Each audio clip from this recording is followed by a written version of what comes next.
Boom. I pressed it. Let's go. All right, and let me make sure it's going. It says connecting,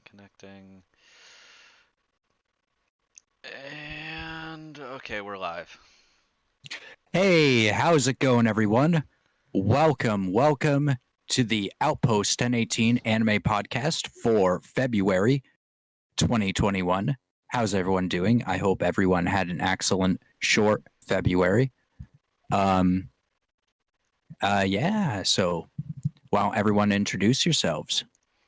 I'm, of course, Neo Tokyo Tempo. I am Getsu or Josh. Oh, I'm Lois, but you can call me Striker as well. Don't everyone jump up at once. I'm Sugar Mostly, also known as Nines. Hey, RJ. And There's literally one RJ person is- left. Come on. I am. I'm sorry. I was looking at someone from the show. This is Red Baron. Otherwise, I go by RJ. All right. So for this month, after we wanted to gouge our eyeballs out watching what was it? Domestic girlfriend. Yeah, domestic. It's like I have like a mental block blocking me from even like thinking of the name of that show. Habitual lover. PTSD. Anyway, after watching that, we decided, you know what? It'd be cool to just watch an action show and get away from it all. So we decided to watch Golden Kamuy, and it's pretty interesting. So the premise is just after the Russo-Japanese War, a soldier known as Immortal Sugimoto comes back to Japan, and he's poor, broke, and he needs money. And he learns about, 12 prisoners? 12. Yeah. About 12 prisoners. Wait, I thought it was more than 12, but Oh, okay. Well, I can look a up. bunch of prisoners have tattoos on them that will lead them, if they're all put together, will be a map towards a whole bunch of gold buried by someone who killed the Ainu people and stole their gold from them. Can I be a little specific? He was one of the few surviving samurai from the last major war, which was less guns, more swords. He's old. The one who killed the Ainu was. And he basically made it so that in order to get to the gold, you have to have all of the prisoners' tattoos put together, which is where Sugimoto comes in when he comes across one of the prisoners hiding in the wilderness who accidentally blurts it while drunk. Yeah. Well- He comes Sugimoto comes across an Ainu girl named Asiripa. Wait, did I pronounce that right? a Serpa. No. I Serpa. Yeah, Asirpa. And her father was the one who owned the gold and He was one of them, yeah. I know- And spoilers? Well, the Ainu were aware. That's said in like the first or like second episode. Or Yeah. So something. the Ainu were basically preparing. It was something similar to like how the Native Americans had to fight against the American government.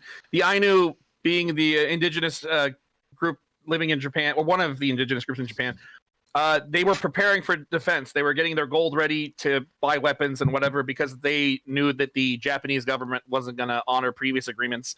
And in the middle of that, the samurai guy knew exactly where they were transporting it to. In the middle of the wave of the transport, he just shows up, kills everyone, chops them up, and then tries to hide the evidence by feeding them wild animals. And then the Japanese government, under the pretense of, you killed innocent people, take him to jail, and then they torture him to get info on where you put the gold. So they're actually after the gold. Well, Yeah. But anyway, but yeah, they long story short, they go looking for all the prisoners, and so that they can find the gold, and yada yada yada. That's the premise. Anyway, what did you guys think of the animation? I mean, Serviceable. I didn't really have much problems with it. It was below average. Are we talking before or after CG adding in this factor in? Before we'll talk about the CG in a minute. Okay. We will talk about the CG in a so minute. I would say animation-wise, it's below average for most action animes, is what I'll say. So what didn't you like about it? So a lot of the background scenes were very poorly drawn. A lot of the fights didn't seem like the best fights. It wasn't well choreographed. There was just some shaky issues with like some of the characters' faces and just very basic modeling issues. So just Yeah, I found the character designs for some of the characters were like kind of weird. For instance, there's this there's these like two twins, and they look more like mannequins than they do humans. Yeah. And there's there's There's a judo master who has like what looks like a beanie bag sewed into his forehead. I thought it like might have been like a block of steel or something. Yeah, it seems like he has something. It's like I think I remember it being like hit by a sword or something like that, and the sword like doing nothing to it. And then there's the dude with half the frontal lobe completely gone. And by the way, it's Kamui, not Kamui. Anyway. yeah. Yeah. Potato. Anyway. No, we gotta say it. I gotta say it, man, because that is actually the Ainu term for God. That's actually believe it or not, that's actually the same term as Kamui. We only to replace the I with a Y.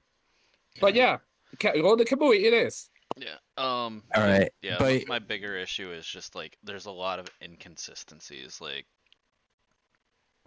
some parts will be like very well drawn, whenever it came to like the backgrounds, and then you look at other scenes and it's not well drawn at all. And I mean, the majority of it is them going through a very snowy tundra, and you would think that would be able to be consistent, but even that wasn't. The guns weren't consistent. There was so many different small technical issues that normally I don't notice, but it just was a little bit too jarring. I do like how with like with the guns they did get like the ammunition correct, like the Arisaka rifles that they were using. This was, Russo-Japanese war weaponry. So just before World War One, Spitzer bullets hadn't been widely adopted by then, and you could see it, the ammunition that they're using for their Arisakas are not Spitzer bullets. Spitzer bullets are pointed bullets. They're bottle nose. They're round nose bullets. Weren't they also buying American weapons in the black market or some shit? I think so. I think they were buying American and European weapons.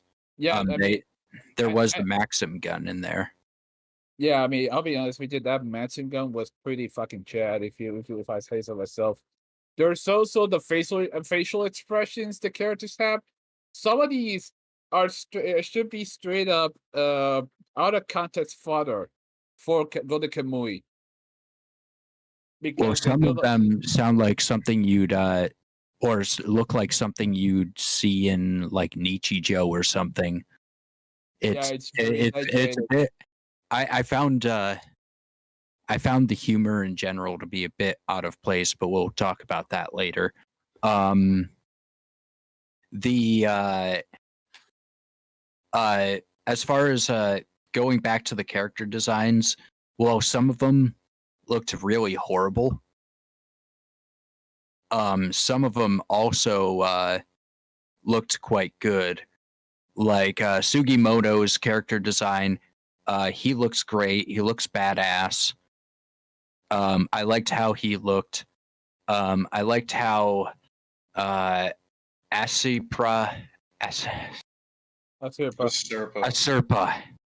I liked I liked how Asirpa looked.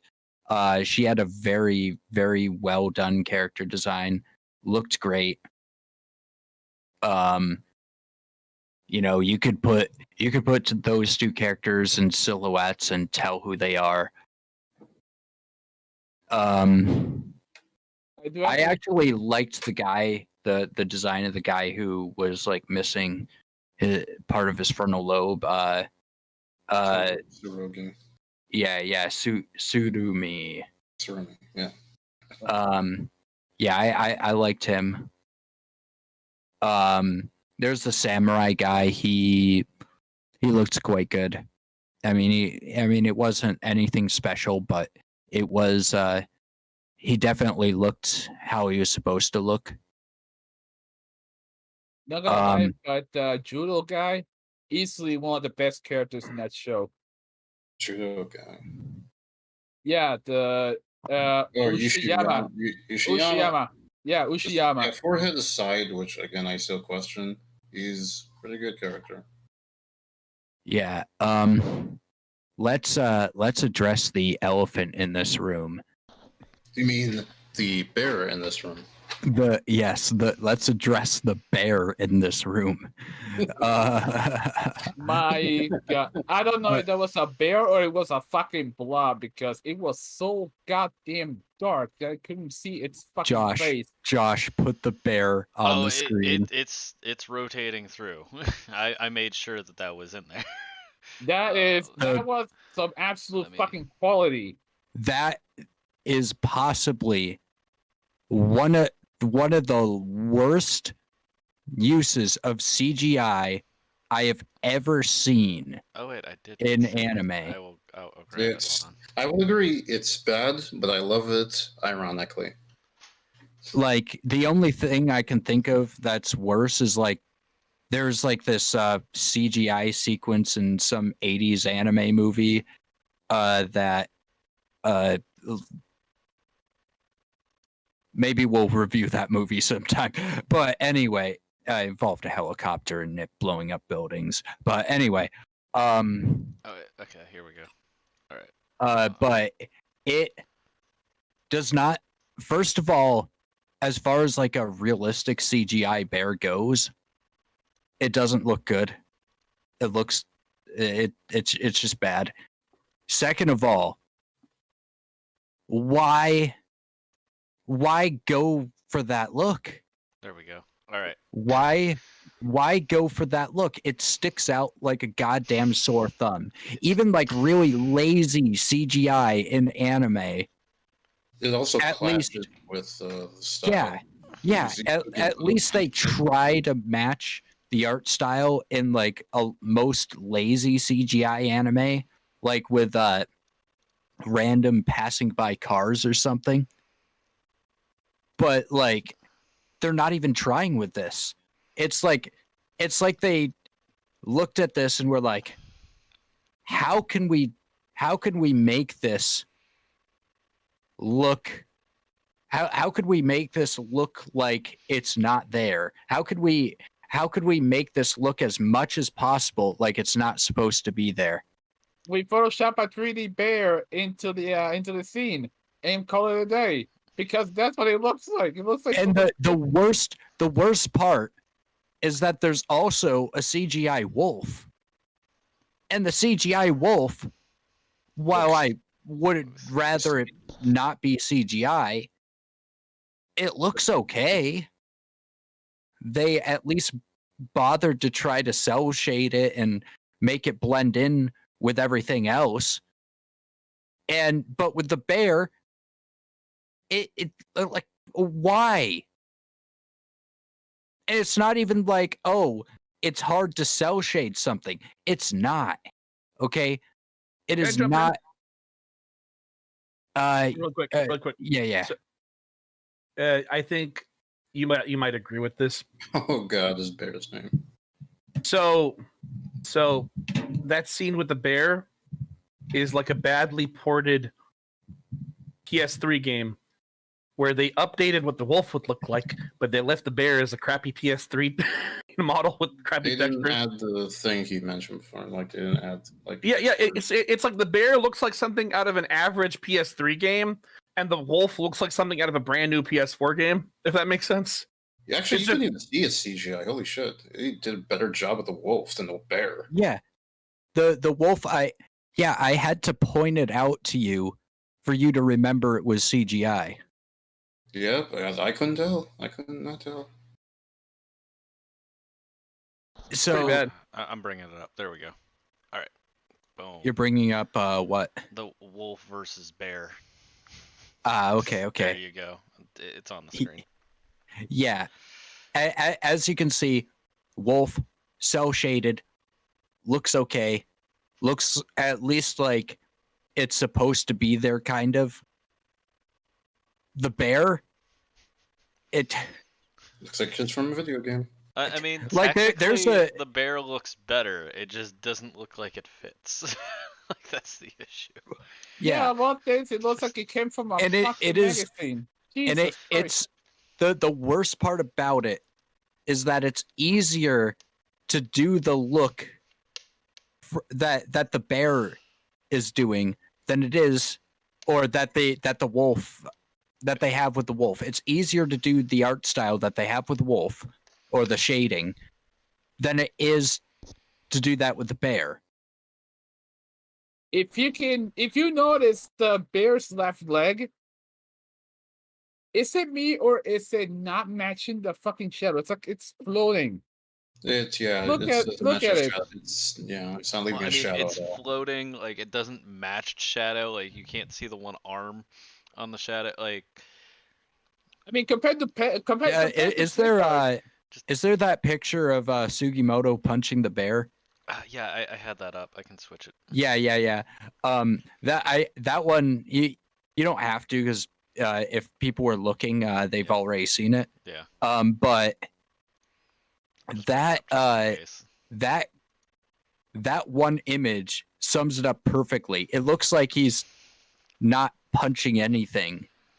Yeah, You know what? It looks like it's almost as bad as the effects from Who Killed Captain Alex. That's how bad this is. Oh, come on. Nothing. At least It doesn't look like it's there. How dare you? How dare you compare that fine piece of Ugandan cinema to this? it's a fucking insult, dude. What the hell were you thinking? This I apologize to every person in the country of Uganda.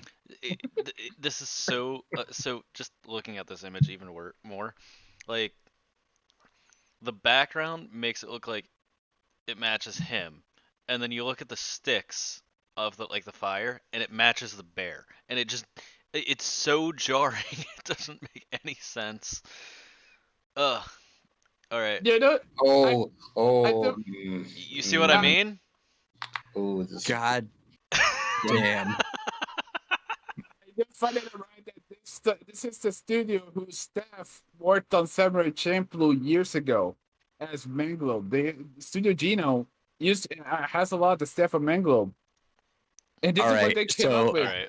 Let's So move as on. much as I would love to make an entire podcast ripping on this bear, and We believe can. me, I could talk about this bear for an hour. Yeah, same. But Yeah, let's just have a podcast about the bears. Just come back every month to talk about it. Retard, the wolf is actually It's wolf like, made. all right, so on, all right, we're on Yeah. episode 35 of the bear from Golden Kamuy. So I noticed like these lines I hadn't noticed before. but anyway, let's move on. Let's move on to the sound design and music. Can I jump in? Yeah. I hated the intro. I hated the outro. I don't know what the hell they were thinking. But having watched movies like The Gray and there's one with Anthony Hopkins. It's called something. Anyways, I've growing up. My dad was way into that like survival movie stuff. I don't know why. And like I liked the music because it just it fit perfectly. Like especially like the action scene was like da na na na na na na na na like it's like spot on. Because it's like the music fits both like scenarios where they're fighting other humans and also when they're fighting nature. Yeah, I'm kind of getting tired of like intros in anime just kind of being whatever Japanese rock or pop song or like EDM song or whatever. I'm sort of like I kind of wish they would because I'm just not a big fan of modern music in general. So I sort of kind of wish that they would score something up that like really goes not just lyrically but musically as well, goes with the themes of the show a lot more. Sort of like how American TV would do so in like the 70s. You know, you get Battlestar Galactica theme from like 1978. It's like this space opera music. Yeah, at least like have it like it's either that or they get a song that fits and they keep it at that. Like fucking Kenny Loggins and Danger Zone. Like he might have specifically made that for Top Gun, but I bet you $5 that was on his back burner. That's probably one of the songs he'd written for something. Then he's like, oh, okay, I have something I can use this for. Like, yeah, I agree with you 100%. I'm getting sick and tired of this where every anime I watch, I have to skip the intro because I'm tired of hearing pop or crappy rock. Yeah. It's all about pop. Maybe I'm just a boomer and I just don't understand the music the kids love, but I don't know. Yeah, they like Mario Judah. I'm wondering what the studios are doing, like because it seems like they have probably a contract with like certain recording studios in Japan, and that's probably why they keep getting it. And well, they've been doing this. They've been doing this since the 80s. I mean, well, they if were you look at like contracting in the 80s, and then like you'd get like random like really good openings, but like with anime becoming more and more and more commercialized, I can definitely see Japan taking the stance of, well, we're gonna put this song in here, and then this will promote this band, and working with music companies in that way. Because just to the audience, this is all speculation we're doing. Yeah, that's at least my guess, because that makes the most sense. Because if you look at some of the like biggest songs out of Japan and the artists that were able to come to America, it was all artists that had some music in anime, and there's been a couple good hits, but it just seems like that's the way it's going, and we haven't really had a good theme song that hasn't been one of these like pop artists or one of these J-rock artists in a while. Yeah, and like there's only like occasionally where I really like the intro. Some of them, you know, you don't really often hear something. I guess this is a tangent, but you don't often hear something like the Angel Beats intro or the Cowboy Bebop intro, where this was like music made specifically for the show, because it would fit with the show. Well, mind if I say something real quick? But the problem is, In the case of the music industry, they have to do this because they have to promote the band that is doing the intro and outros of the song. After your the take, anime. I'm going to do a hard stop on this tangent. Keep going. Now the problem is there might be a possibility. We are speculating, but there's a chance that somebody just came to their studio with a big fat suitcase and just said, "Dude, we want to do promote this band real quick. We'll give you some money so you can spend it on cocaine, hookers, and whatever the fuck you guys want in a bar. Please do it. We need the clout real bad. Yeah, All right. the shit. Go ahead. Do it. All right. Wait. Just let's because I did look it up just really quick. It seems like A1 and PLX work with Sony a lot. So there you go. Okay. There you go. All right. Anyway, so as far as DM me that. We might want to maybe do a stream about that sometime. But anyway, so what about like the rest of the music? Because we only like really briefly mentioned it. I mean, the rest of the music through the show seemed fine. It wasn't anything to like write home about. I've made a note whenever I'm like watching episodes, like pay attention to the music, and it was just kind of like lackluster. It just fit, just nothing to add, nothing to like take away. So it's pretty mediocre. Yeah. I would say And that, go ahead. I'd say that the music was fair. I somewhat agree the music didn't fit.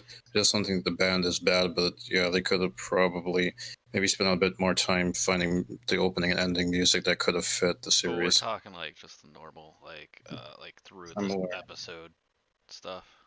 Yeah, like the Background themes and scoring. stuff.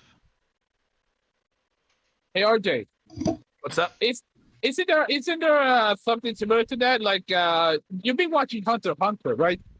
I know one of the outros, like the second one, is sung by power metal band Galnerius, and they're actually pretty good. I love that song. It's called "Hunting for Your Dreams." It's like right, Yeah, okay, it's we're super on a wholesome. tangent again. Anyways. Yeah. No. Yeah. I actually have something to say here. No. Hold up. No. It's related to the show. Let's speak. So hold up. See, that show does it correctly, where the music in the show is good, but the outro and the intro are also good. This show doesn't do that. This show just has good pacing, good music that follows the pacing, and then garbage outro, which makes me want to hang myself. All right.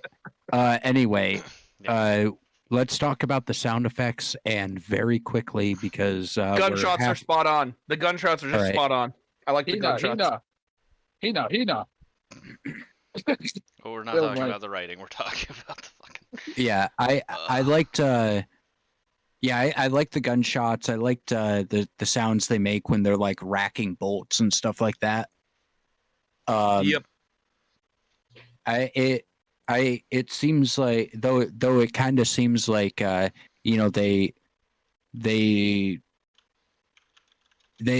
seem to spend a lot of time on the guns, talking about the guns and stuff like that, but you don't get enough of like the Very strong. throughout the Not enough show. not enough of the swords or enough of the nature regarding the surroundings of the Hokkaido forest. Are you trying to imitate the whizzing of bullets for a minute there? No, the racking of a bolt. Oh, them reloading.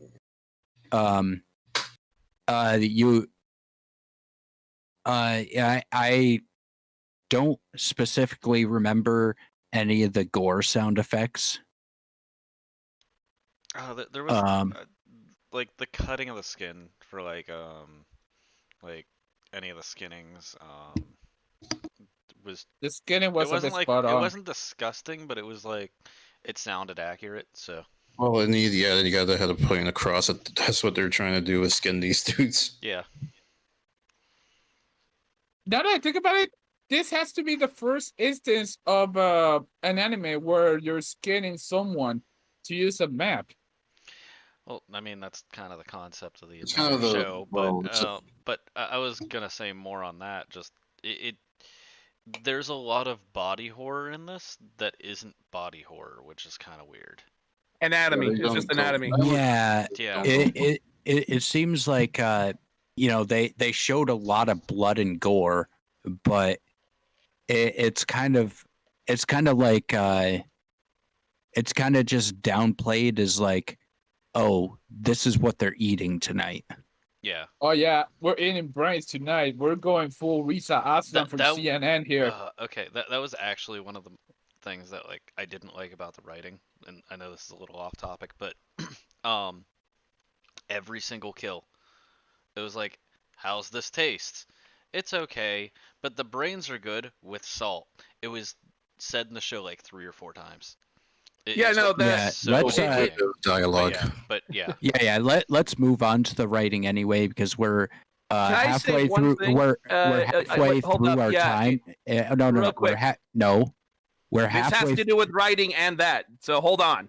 I was saying the Edge, the movie I was going to reference, they wrote in the parts where they properly kill animals very correctly, because several different cultures have, when the bear falls on his bayonet, there's moments like that where it fits into the writing and it's not body horror per se, it's just anatomy, where I was impressed. Because the one thing I found impressive in the writing was not just the historical context for the characters and their cultures, but the way they killed these animals, and also they basically were surviving in the wilderness.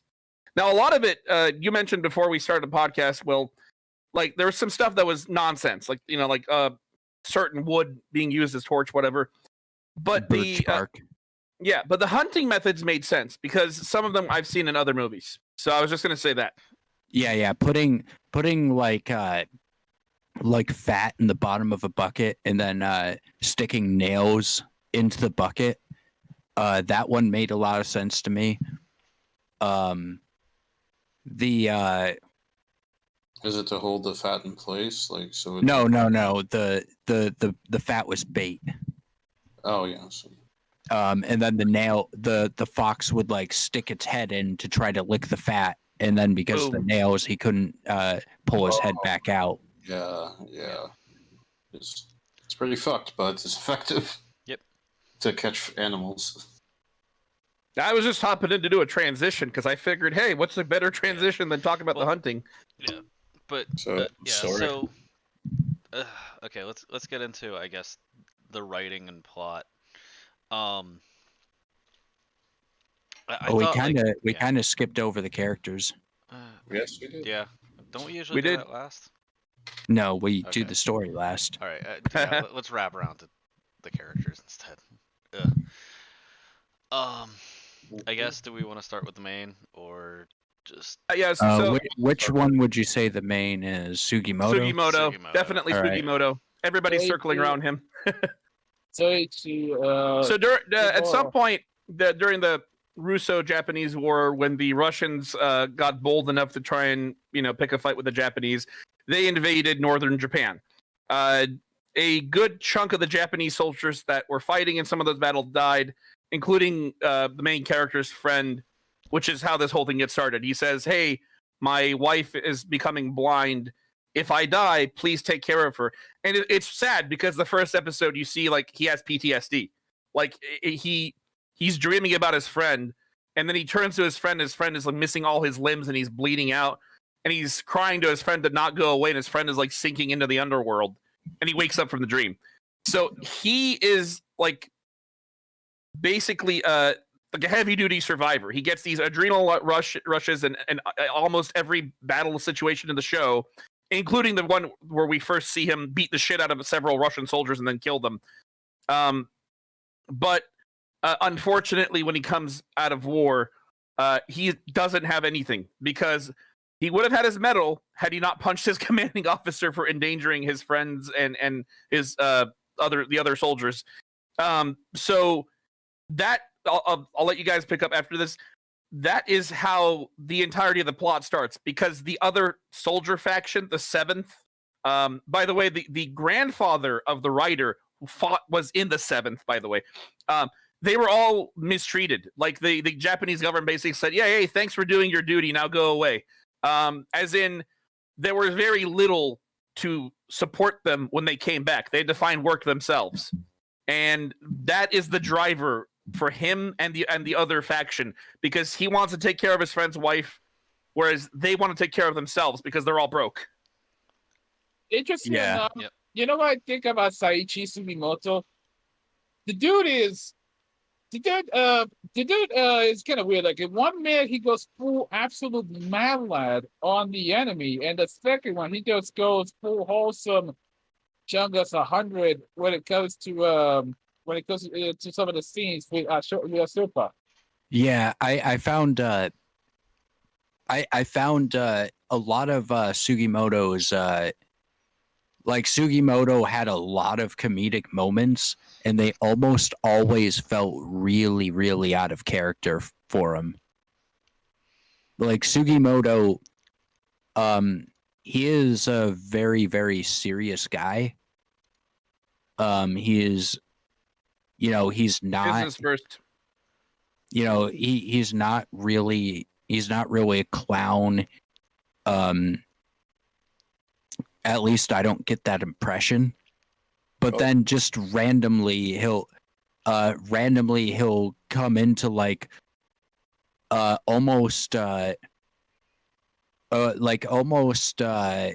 Nichijou tier kind of slapstick humor.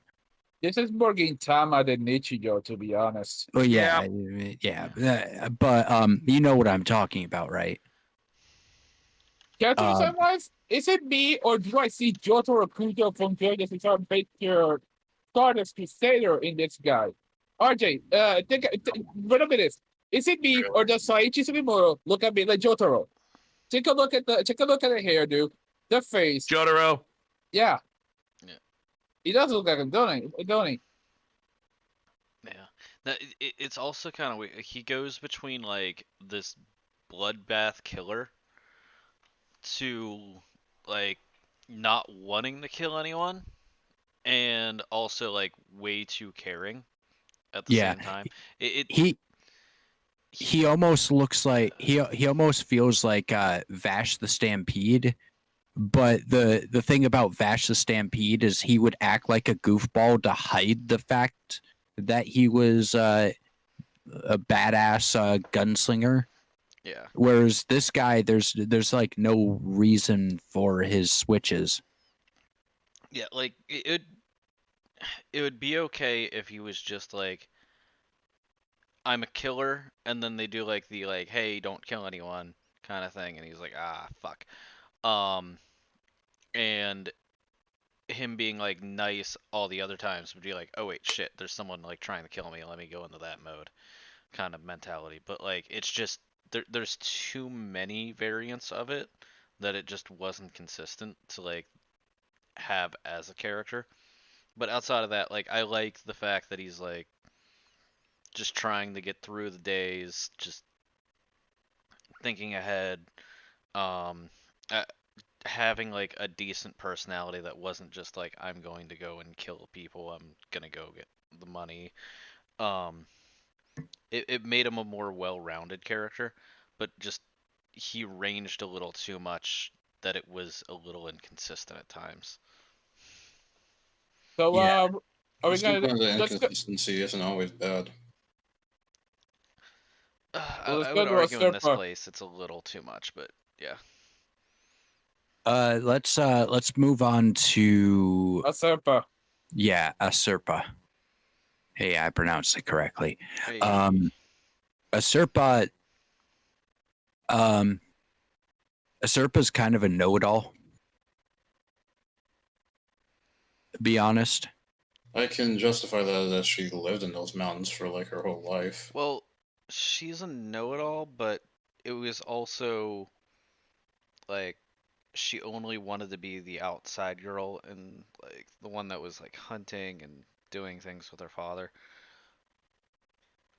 And there was a moment in this where her grandmother was like, "Yeah, she doesn't know how to do any like women's work. She's fucking useless to our tribe." That was actually. I found yeah, what'd you say, Sugar? I was agreeing that was funny. It's like, yeah, as an actual hunter, she's great, but as a actual Ainu tribe member, woman in the tribe, that she's kind of useless at actual woman work. Yeah, it was actually comedic. Yeah. The time the jokes landed. I found like I found that like just kind of her introduction is just like really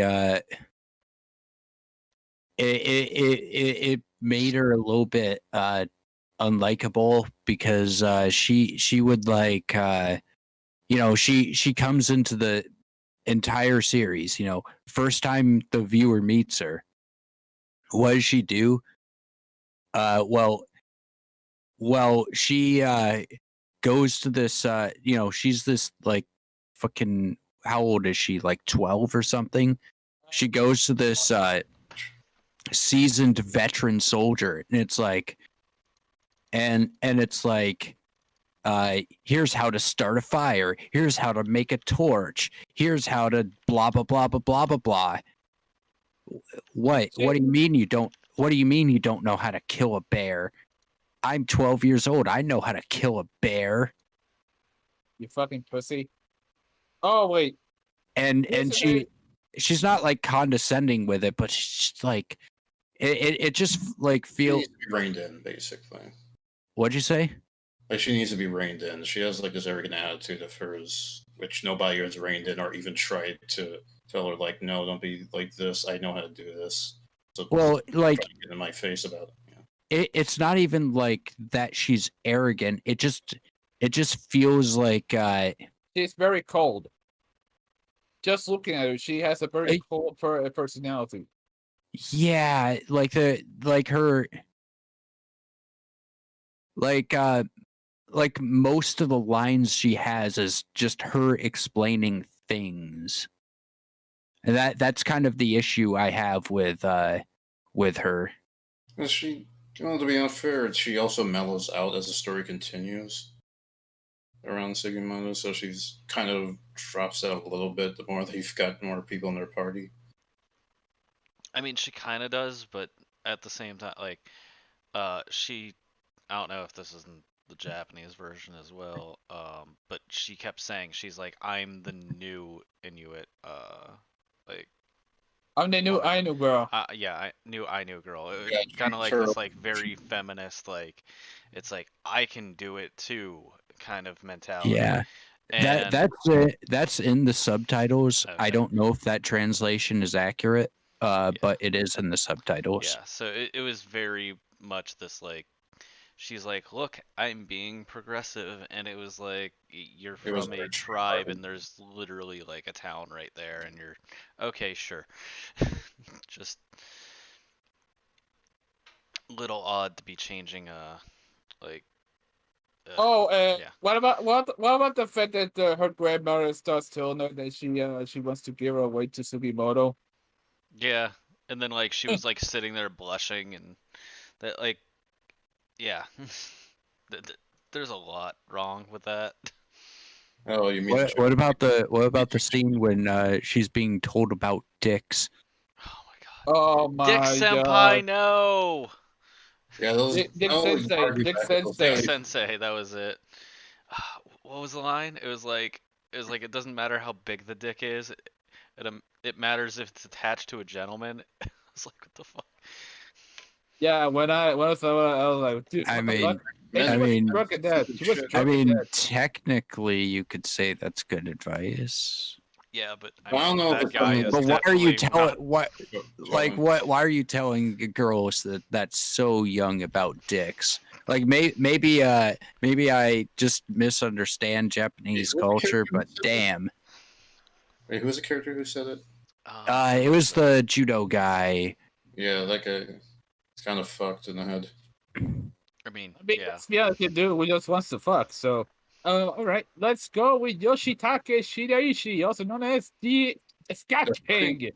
Fucking Now there's a lot of really out of place humor in this show, but for the most part, his humor, his comedic moments make sense for his character because he's very much so someone who doesn't really take himself seriously most of the time.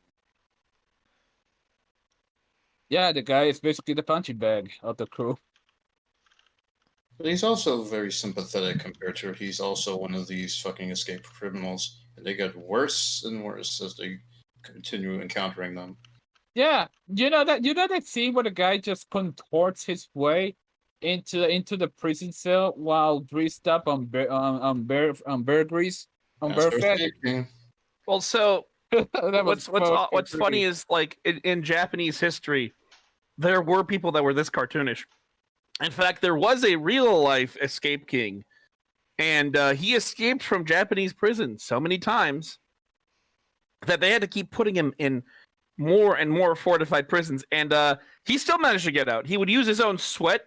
Like they sent him to a prison actually near the location of this series, and he used his own sweat to rust the bolts that were holding his cell like together to break a panel to get out. There's also another interesting thing about him is that at first, when he first meets them, he looks down on the Serpa because of her heritage. But yeah, no, this guy's not based off of that. I'm just saying like there were people just like him that were just as cartoonish in real life. Yeah. So so yeah. Yeah. So if you look into all of the escaped convicts, he is the one that had like the least issues. Like he was the one that wasn't wanted for like murdering people and anything like that. He was just the best escape artist, so they put him in a maximum security prison because he kept escaping from everywhere else. You know, it's, It is they put him in the same prison as one of their most infamous guys who had a long-term plan and was using this asshole for it. you know, what I found interesting is the fact of how much they use a player, especially when it comes to going to the whorehouses here and there. Oh yeah, Getting that information.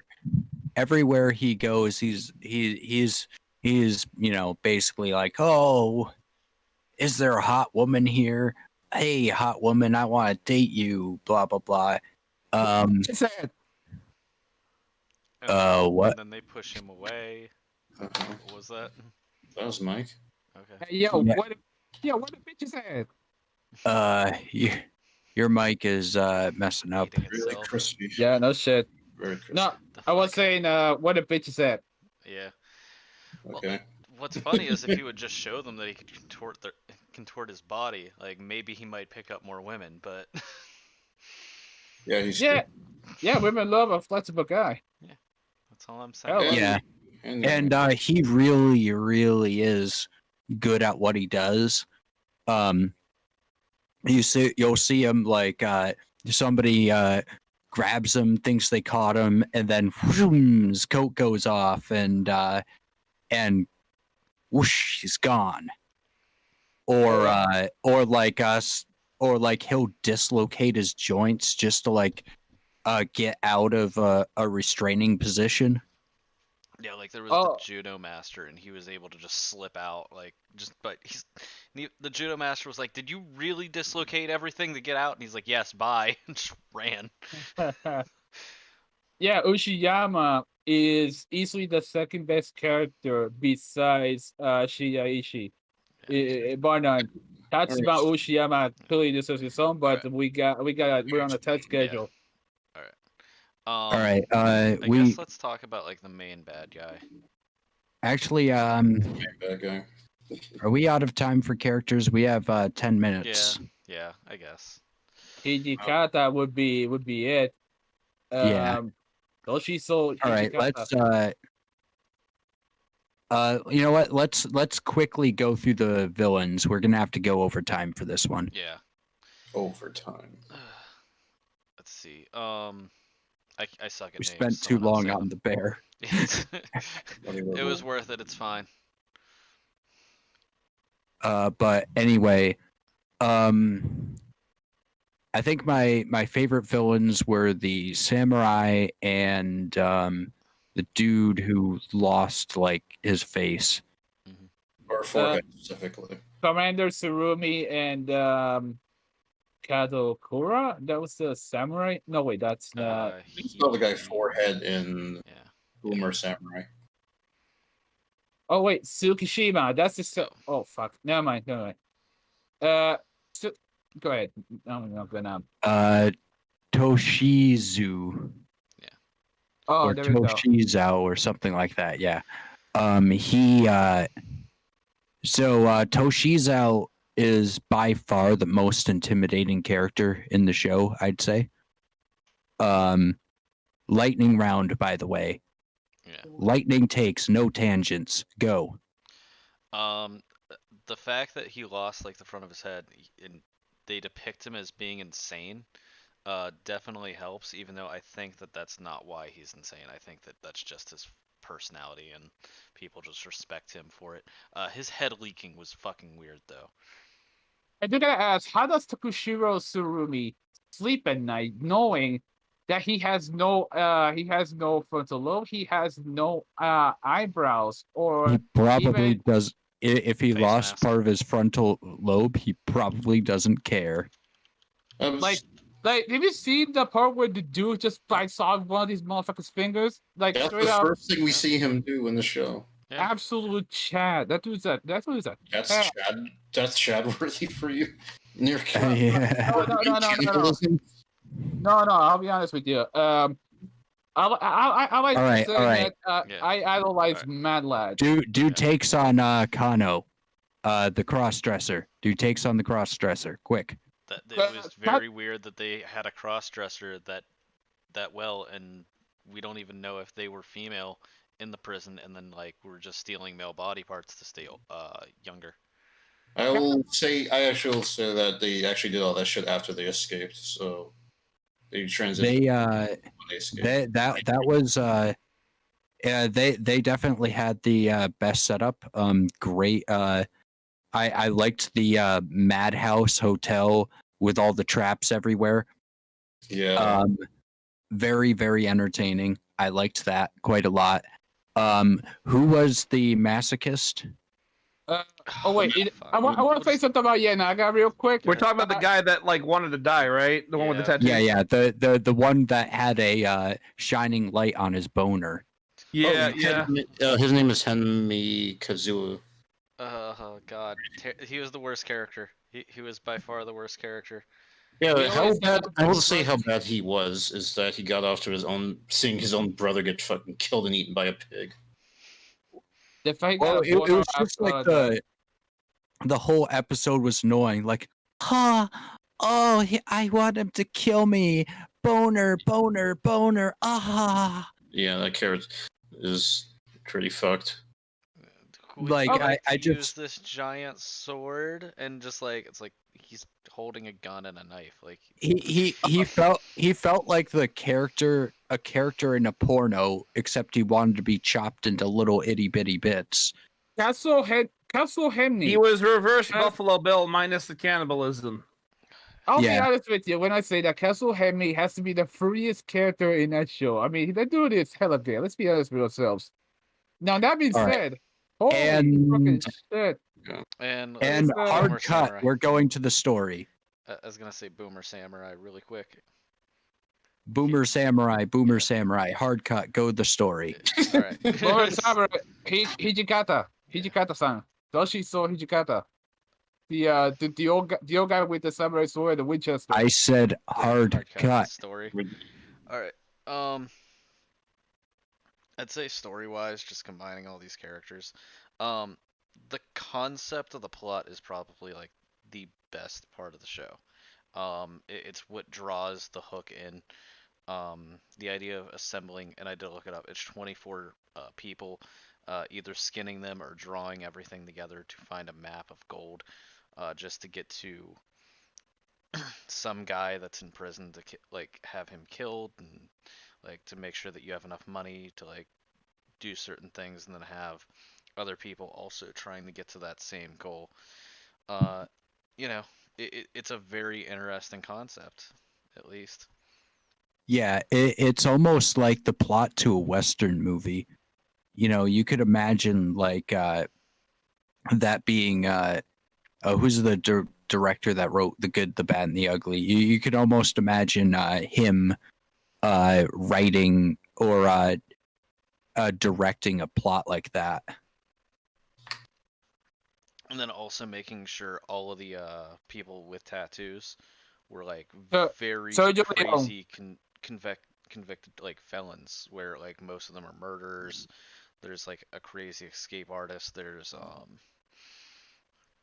like I'm not gonna get into the other characters because we didn't see them. But Well, you're talking about Sergio Leone, the guy who wrote that Yeah. movie. yeah, Yeah. and You know- just Interestingly enough, there is some Akira Kurosawa influence in this anime. Believe it or not, this show was straight up influenced by the movie Yojimbo.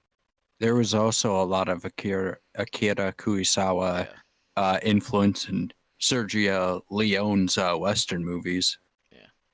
But just to kind of wrap up what I was saying, the idea of having very strong main characters and then having very interesting characters that you have to go kill, and having other like really crazy things going on around it because there's two other groups trying to do the exact same thing, really leads to the plot being set up well to accommodate the rest of the story, and makes it flow very easily. Like anything can go in different directions because they have so many options that they can branch off into. So I think that it's very good storytelling on that front. There's definitely a lot of different interesting characters, all being part of interweaving subplots, and there's certainly a lot to keep you entertained. And it's as long as you can write in a way that is not going to be confusing. It's a very good way to write because it's a very easy way to keep the viewer's attention as long as as long as the viewer can follow it all. And I feel like it's pretty easy to follow it all, because you know, essentially everyone is after a MacGuffin. You know, the MacGuffin being the gold. And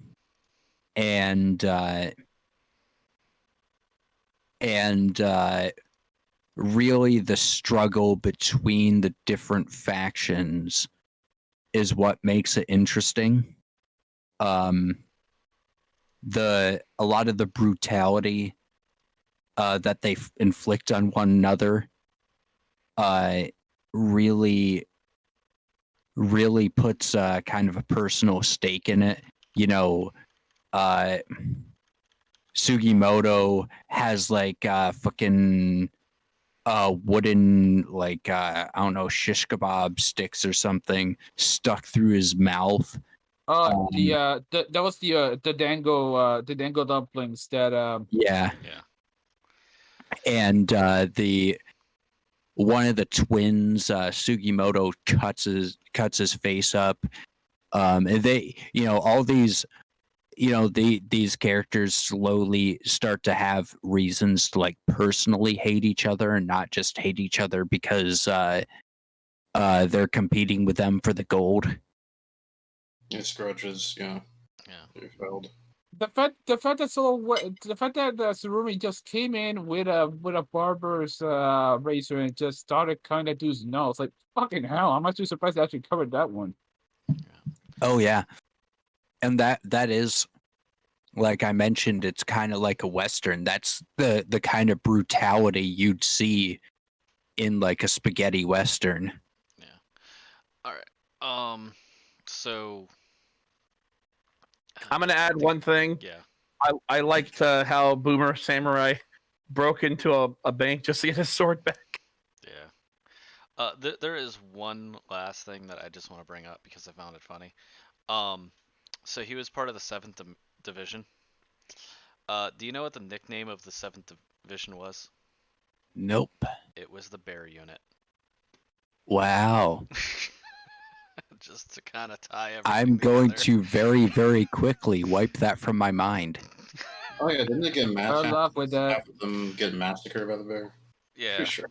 Yeah. So, No, the there's bear some- unit was Japan's first unit of all CGI soldiers. Oh, I did like I saw it. I was like, oh, there's no way that that's real. So, being how terribly animated the bear is. All right, so I guess let's go in the ratings. Unless there's something. else Wait, that needs to be yeah. discussed. Anyone have any more takes about the plot?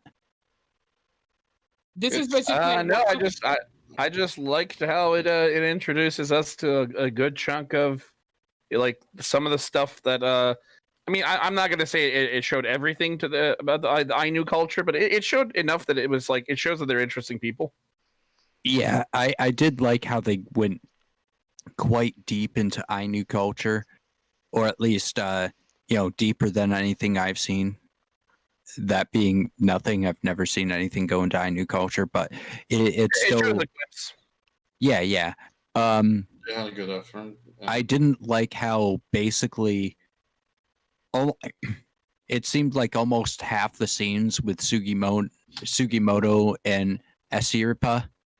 Oh, did I pronounce that? I butchered Asirpa. Asirpa. I don't care anymore. Aspra. That's what I'm gonna call her. Aspirin. Suck, Karen.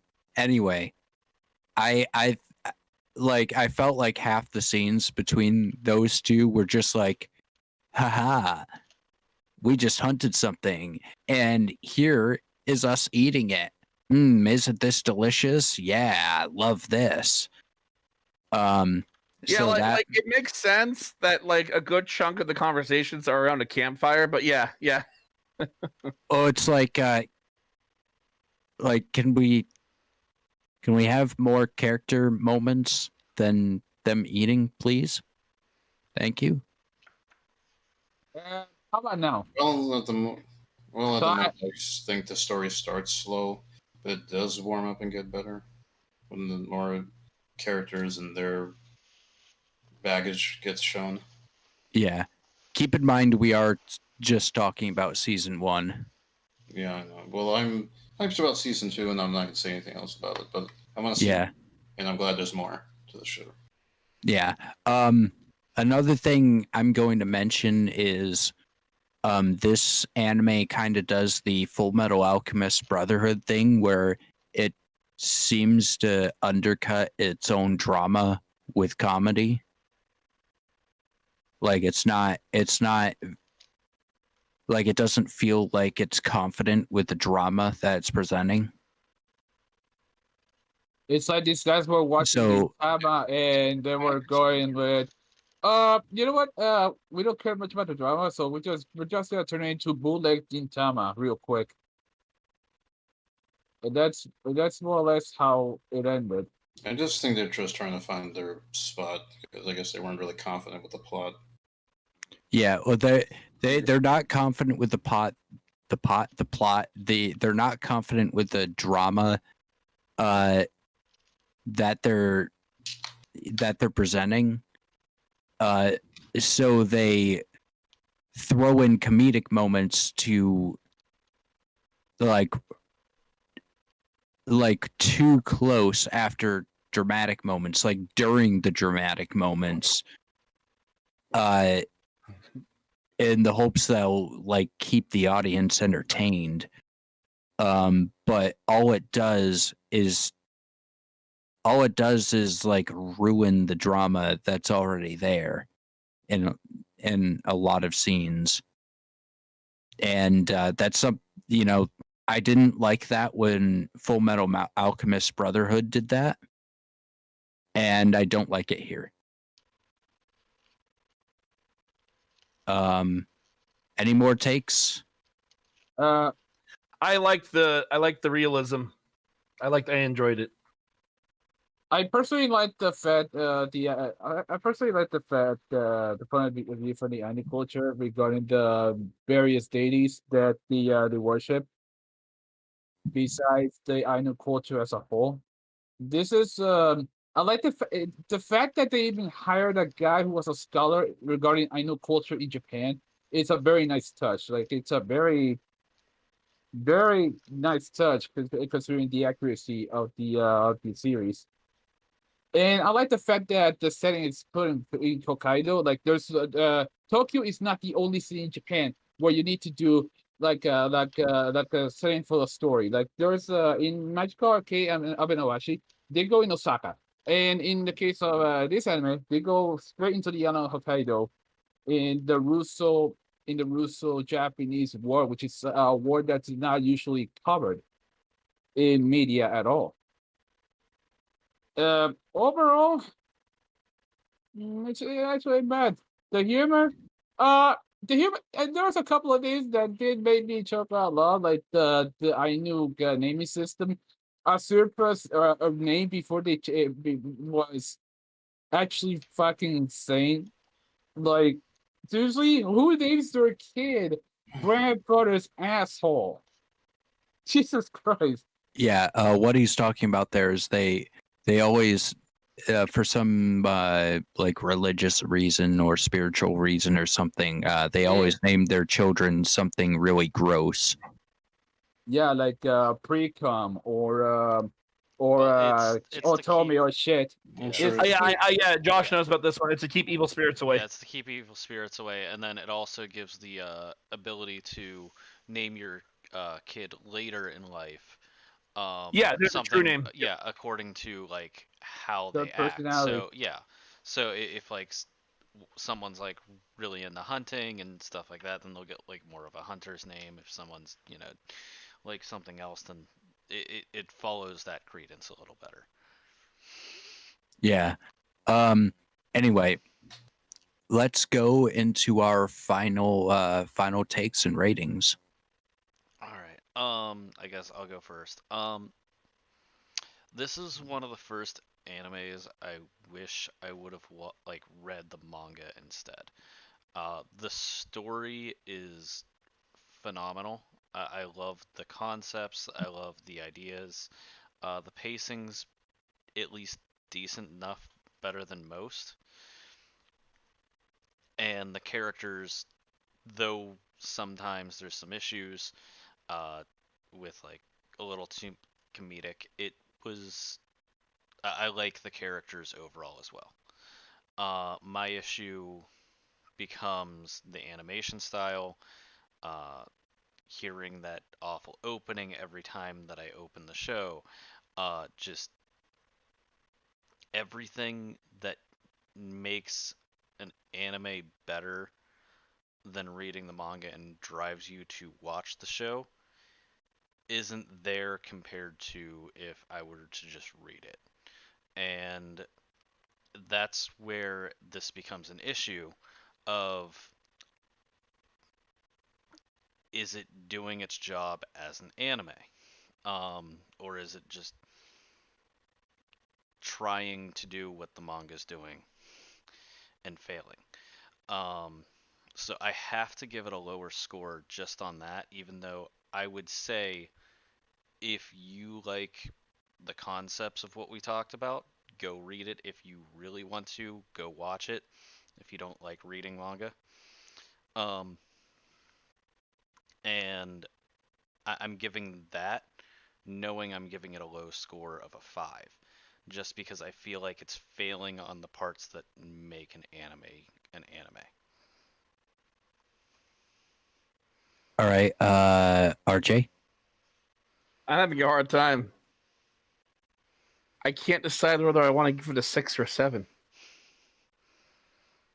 Should I just give it 6.5? Yeah, that works. I really enjoyed the story. I enjoyed the pacing to some extent. Like I mentioned earlier with the writing, I really enjoyed the attention to detail, both the historical analysis. X battle happened at whatever hour. The only other show I've seen do that is Samurai Champloo, unironically, where the narrator will explain, hey, this period of time in Japan, this thing happened. That's why you're seeing these guys in the background. Whereas this was like, hey, so if these guys are nuts, it's because they belong to the 7th unit, and the 7th unit did X, Y, and Z, blah, blah, blah. And on top of that, we've been talking, like the Ainu stuff is just awesome. But that's the positives. The negatives, some of the music sucked.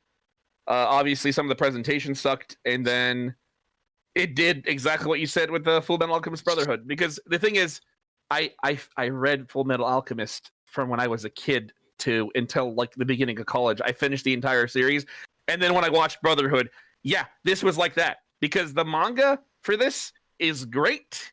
The anime does not take itself very seriously, and I guess it's either a budgetary thing or maybe they think this is what younger audiences want. I don't know. 6.5 out of 10. That's best. I mean, I wish I'd give it more because I like it, but I like the source material more than the anime. Striker. You won't believe this, but I did watch like 3 episodes last week, and then it wasn't until today that I actually finished it. I actually like contrary to what the other guy said, I actually do like the humor. I actually do like the connection between Asurpa and Sugimoto. Well, that's fine. It's just everything else is just it's actually Striker's turn. Yeah, it's actually pretty disappointing how it turned out for the most part. The intro, I'll be honest with you, the outro should have been the intro instead of the intro because the English was driving me up a fucking wall. Let's see what else.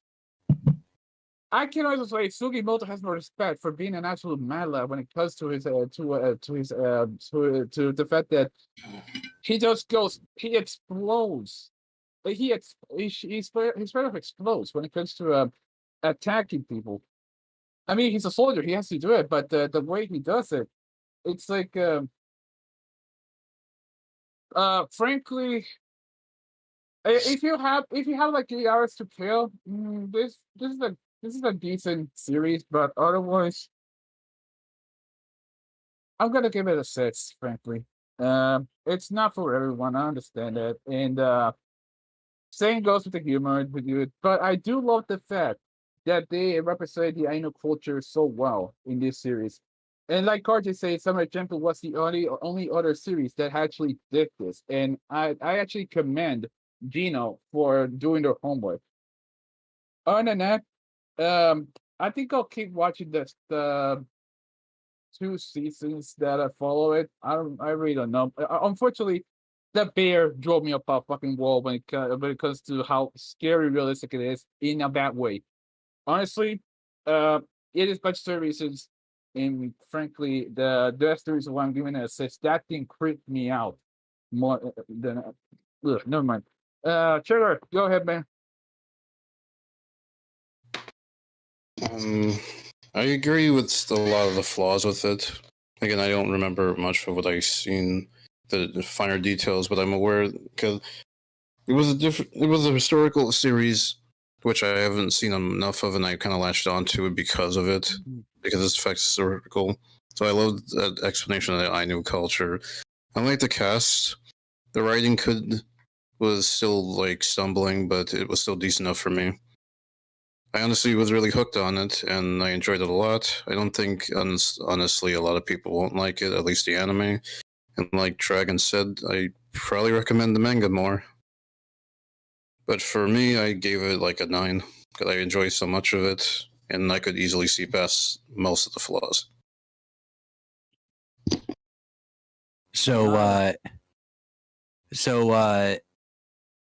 I feel like I'm probably a bit more cynical than most anime viewers.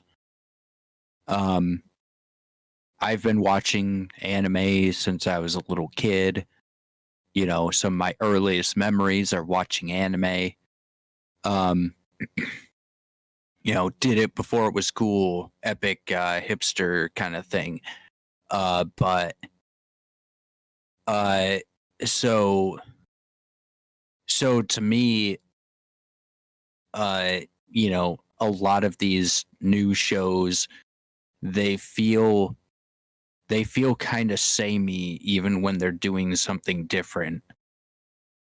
Like even Vinland Saga kind of felt like it kind of felt like it was like Dragon Ball Z or something, or maybe not Dragon Ball Z, but like some sort of stereotypical the shonen shonen action anime. And this kind of felt like that to a certain extent. And I'm not expecting everything to be super special. I'm not expecting everything to be a masterpiece or be like really unique. And you don't really have to be that unique to be good. But you know, we were kind of hard on this show. Most of us during this podcast. But really it's not really bad. It's not. It's a it's a decent show. I never felt like, oh God, I don't want to watch another episode of Golden Kamuy, kill me. You know, I felt like, I'll watch another episode. It's Sugimoto is a strong enough character to make me want to see what happens to him next. Even if I'm starting to get like kind of tired of like the sameness of modern anime. All in all, I don't know. I give it a 7. It's decent. Decent, has animation issues, has character issues, has story issues, but overall it's not bad. Hey, quick question. Would you say that the negative aspects are just them trying to play it safe? Because it kind of feels like that with a lot of shows these days. They just want to play it safe. I feel like I feel like that's the case with how they were using the comedy.